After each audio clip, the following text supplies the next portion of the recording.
SK news Mulbagal digital ಸುದ್ದಿವಾಹಿನಿಗೆ ಸ್ವಾಗತ.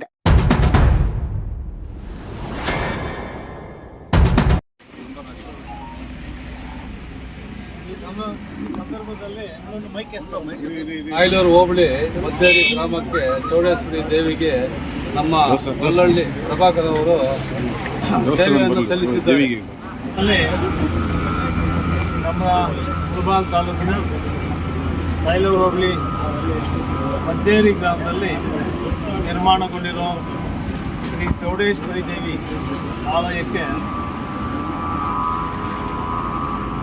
ನಮ್ಮ ಗೊಲ್ಲಹಳ್ಳಿ ಪ್ರಭಾಕರನ್ನವರು ಮಹಾ ಸಂತೋಷದಿಂದ ನನಗೆ ಆ ದೇವಸ್ಥಾನಕ್ಕೆ ಜೀರ್ಣೋದ್ಧಾರಕ್ಕಾಗಿ ತುಂಬ ಹೃದಯದಿಂದ ನಮಗೆ ಸಹಾಯವನ್ನು ಮಾಡ್ತಾ ಇದ್ದಾರೆ. ಅವರಿಗೆ ನಾವು ಆಭಾರಿಗಳಾಗಿರ್ತೇವೆ.